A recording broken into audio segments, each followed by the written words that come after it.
नमस्कार बंधुरा आमी आज के सकाल सन्ध्येर एक रेसिपि निये चले एसेछि और रेसिपिटा कि तबे चलो देखा जाक। आज के आमी बानाबो डिम दिए झाल सुजी। तार जोन्नो आमी कि उपकरण नियेछि तोमराओ एटा बानाते पारबे। घरे थाका उपकरण दिए आमी एटा तैरी करछि। तार जोन्नो कि लागছে देखो।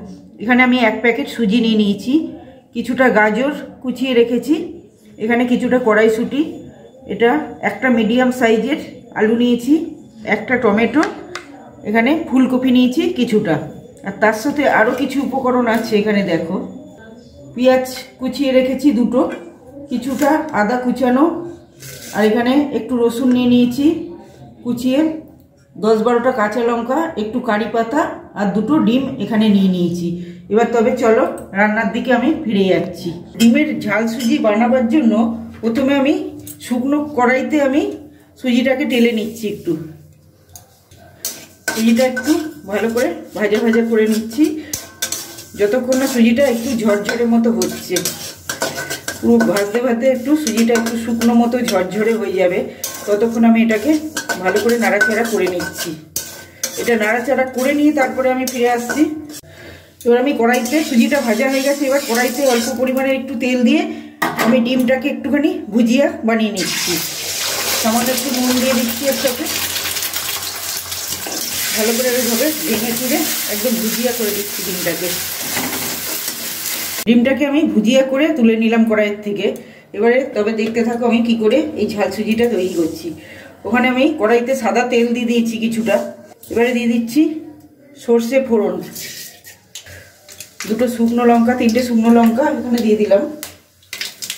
এবারে একটু কারি পাতা দিয়ে দিচ্ছি।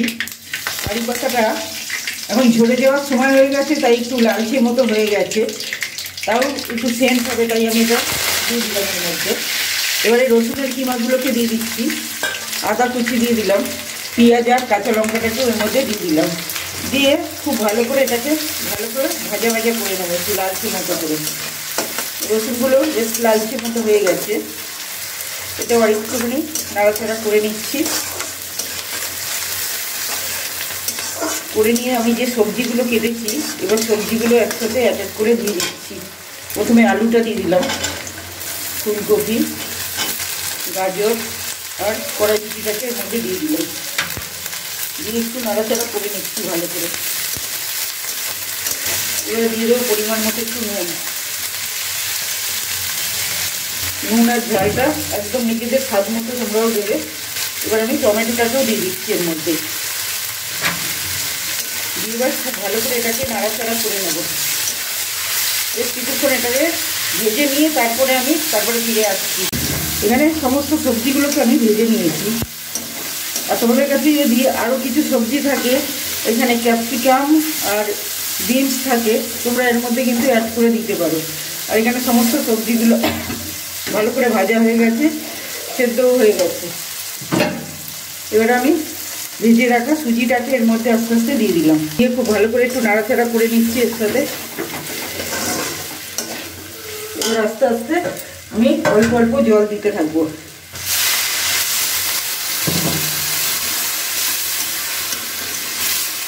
এইভাবে নাড়াচাড়া কিন্তু করেই যেতে হবে, না হলে কিন্তু দলা পেকে যাবে। নাড়তে নাড়তে জিনিসটা পুরো ঝরঝরে হয়ে যাবে। ভালো করে নাড়াচাড়া ওই যে এরকম দিচ্ছি। এবার আস্তে আস্তে এই যে ধীরে ধীরে হয়ে যাচ্ছে।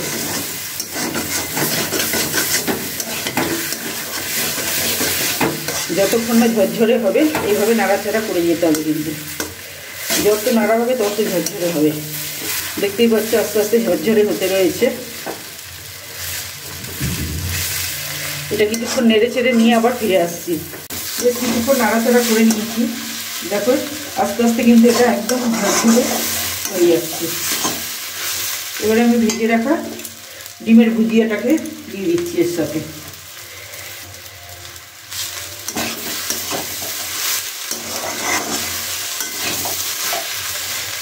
এবারে দেবো একটু কাসুরি মেথি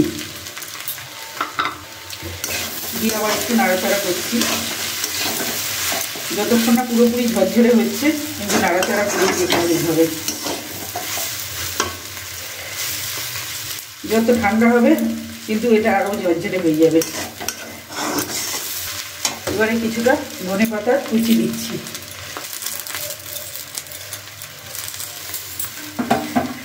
আর একটু স্বাদ মতো চিনি।